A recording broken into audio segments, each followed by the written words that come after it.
वो किसान तो गोलियां नहीं चला रहा है ना, वो रबर पैलेट्स नहीं छोड़ रहा है, वो आसमान से आंसू गैस के गोले भी नहीं छोड़ रहा है, वो सड़कों की खुदाई भी नहीं कर रहा है। ये तमाम काम सरकार की पुलिस कर रही है। वो शांतिपूर्ण तरीके से सिर्फ अपनी मांगे रखना चाहता है और तुम क्या कर रहे हो? तुम उसे बदनाम कर रहे हो अपने प्रचार तंत्र के जरिए। चलिए मैं तुमसे एक और सवाल पूछता हूं।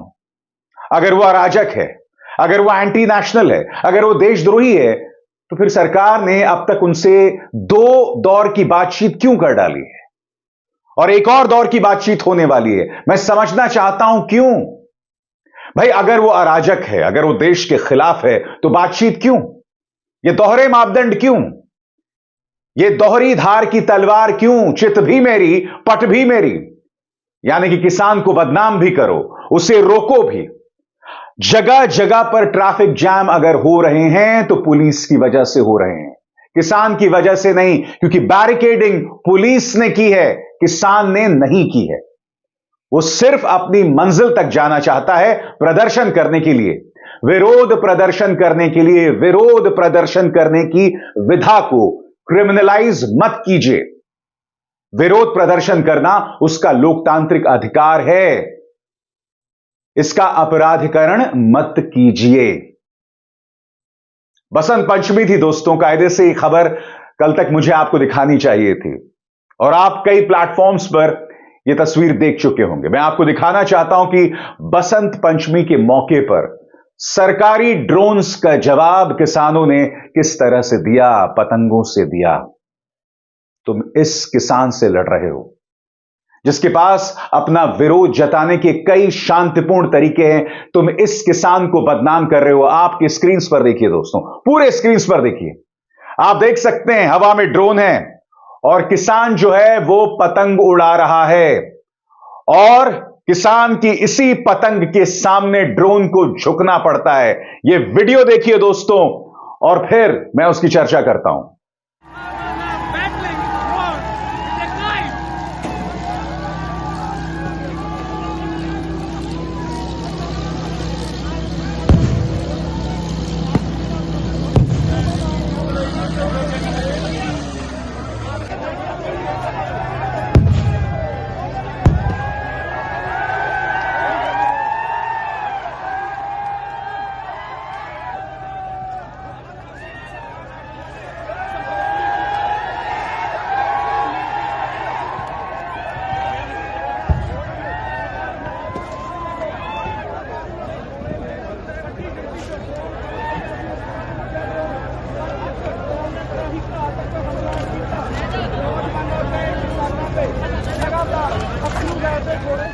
तो देखा आपने, तुम ड्रोन्स चलाओगे तो वो हवा में पतंग उड़ाएगा। मैं फिर आपसे सवाल पूछना चाहता हूं, ये आपको अराजक दिखाई देते हैं या आपको देशद्रोही दिखाई देते हैं?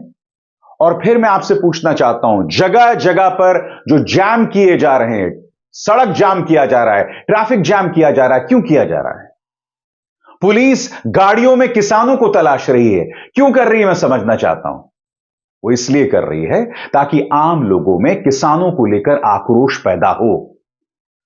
आजाद भारत के इतिहास में ऐसा कभी नहीं हुआ, ऐसा नैरेटिव, ऐसा संवाद कभी नहीं हुआ जहां देश का जो अन्नदाता है उसके खिलाफ ही लोगों में गुस्सा पैदा किया जाए। मैं आपसे समझना चाहता हूं क्यों। आपने एमएस स्वामीनाथन को भारत रत्न दिया, उनकी बेटी मधुरा की बात सुनी कि नहीं सुनी आपने? कल ही मैंने अपने मंच पर उनकी आवाज को सुनाया था। मधुरा यहां कह रही हैं कि किसानों का अपमान मत कीजिए, वो दिल्ली तक कूच कर रहे हैं, उनका अपमान मत कीजिए, उन पर आंसू गैस के गोले मत छोड़िए। ये कौन बोल रहा है? ये वो औरत बोल रही है जो भारत रत्न एमएस स्वामीनाथन की बेटी हैं। क्या प्रधानमंत्री इनकी आवाज सुनेंगे? और दिलचस्प बात यह है दोस्तों कि तमाम किस्म के प्रोपेगेंडिस्ट मैदान में आ गए हैं सरकार के प्रचार को आगे बढ़ाने के लिए। श्री श्री रविशंकर क्या बोल रहे हैं मैं आपको बताता हूं दोस्तों, आपकी स्क्रीन पर। A small fraction of farmers cannot dictate for all across the country. Do not be allured by false promises. No one should disrupt the growing economy of Bharat. अब श्री श्री रविशंकर क्या कह रहे हैं, मैं उसका हिंदी में अनुवाद करता हूं। वो कह रहे हैं कि किसानों का एक छोटा सा गुट सबको यह नहीं बतला सकता कि क्या करना चाहिए। वो आगे ये भी कहते हैं कि झूठे वायदों से भ्रमित ना हो। किसी को भी यह अधिकार नहीं है कि वो देश की अर्थव्यवस्था में बाधा पैदा करे। मैं श्री श्री रविशंकर से सवाल पूछना चाहता हूं कि सड़कों में गड्ढे कौन खोद रहा है? और जब आप सड़कों में गड्ढे खोदते हैं, जो कि पुलिस कर रही है, उससे नुकसान किसको होता है बताइए? आप जानते हैं श्री श्री रविशंकर, इस देश की खूबसूरती क्या है?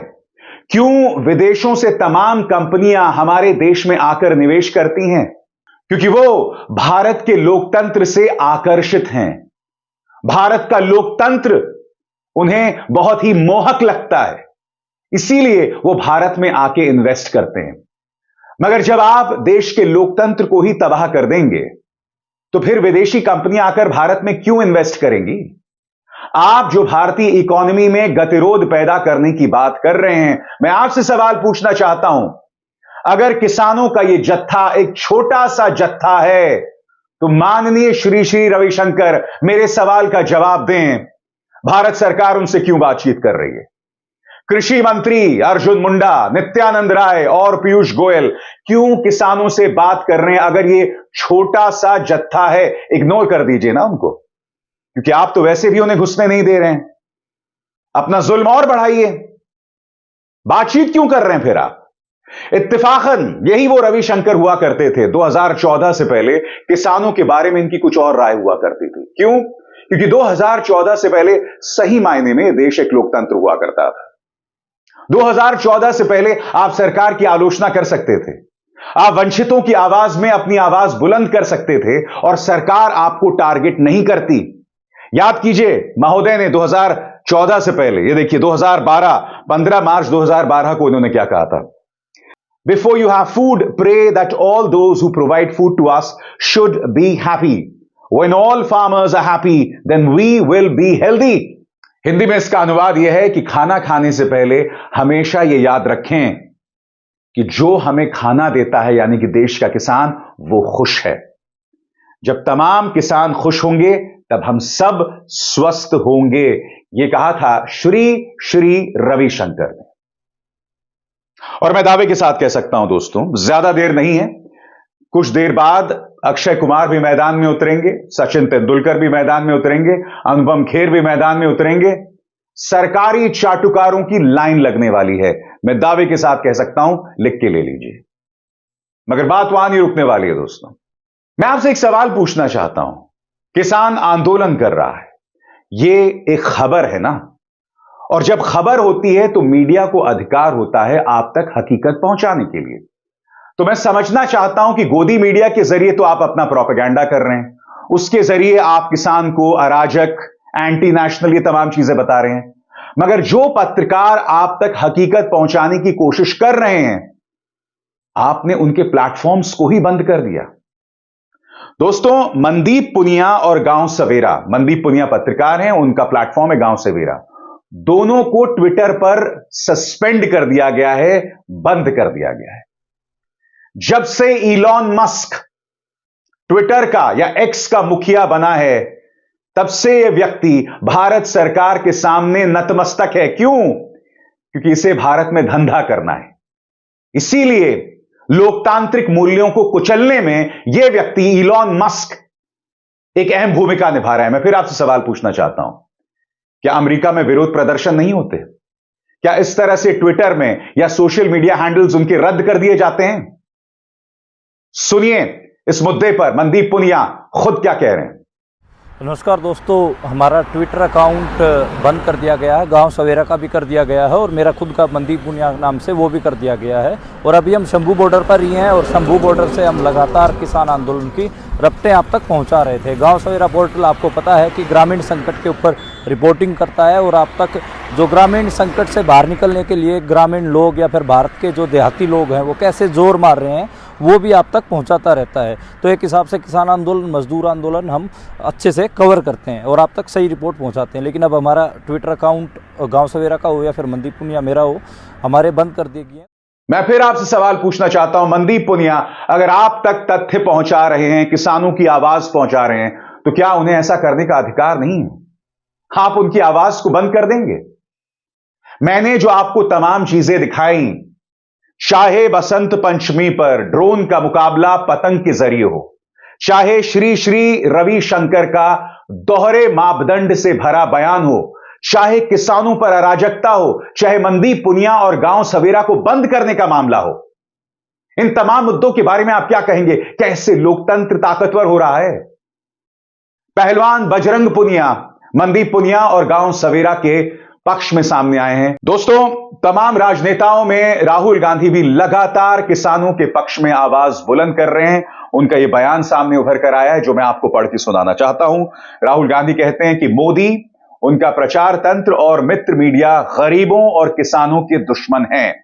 और ऐसा राहुल गांधी क्यों कह रहे हैं, मैं आपको अभी अभी बतला चुका हूं। दोस्तों, वो आगे कहते हैं, जब भारत बनाने वालों की हित की आती है तो सरकारी एक्सपर्ट्स को बजट की चिंता सताने लगती है, पर बात बजट की नहीं, नियत की है।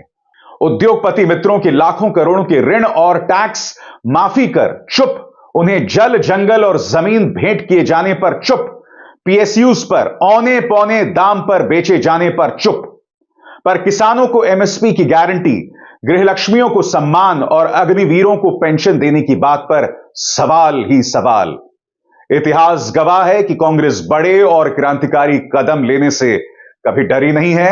हरित क्रांति हो, बैंक राष्ट्रीयकरण हो, पब्लिक सेक्टर्स का निर्माण हो या फिर आर्थिक उदारीकरण, हमारे फैसलों ने हमेशा देश के भविष्य की नींव रखी है। आगे राहुल गांधी कहते हैं, आज हर किसान को एमएसपी दिलाना वक्त की मांग है और कांग्रेस का यह फैसला भी मील का पत्थर साबित होगा। यह ग्रामीण अर्थव्यवस्था समेत देश के करोड़ों किसान परिवारों का जीवन बदल कर रख देगा। हम फैसले राजनीति के लिए नहीं, देश के लिए करते हैं।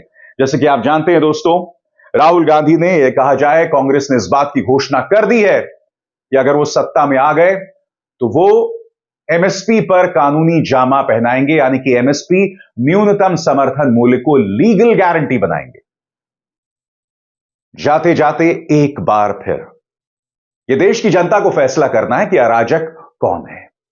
यह देश की जनता को समझना है कि विरोध प्रदर्शन करने का अधिकार हर नागरिक के पास है, शांतिपूर्ण विरोध प्रदर्शन करने का। यह देश की जनता को समझना है कि प्रचार कौन कर रहा है, झूठा प्रचार कौन कर रहा है। अभिसार शर्मा को दीजिए इजाजत। नमस्कार। स्वतंत्र और आजाद पत्रकारिता का समर्थन कीजिए, सच में मेरा साथी बनिए। बहुत आसान है दोस्तों, इस ज्वाइन बटन को दबाइए और आपके सामने आएंगे ये 3 विकल्प, इनमें से एक चुनिए और सच के इस सफर में मेरा साथी बनिए।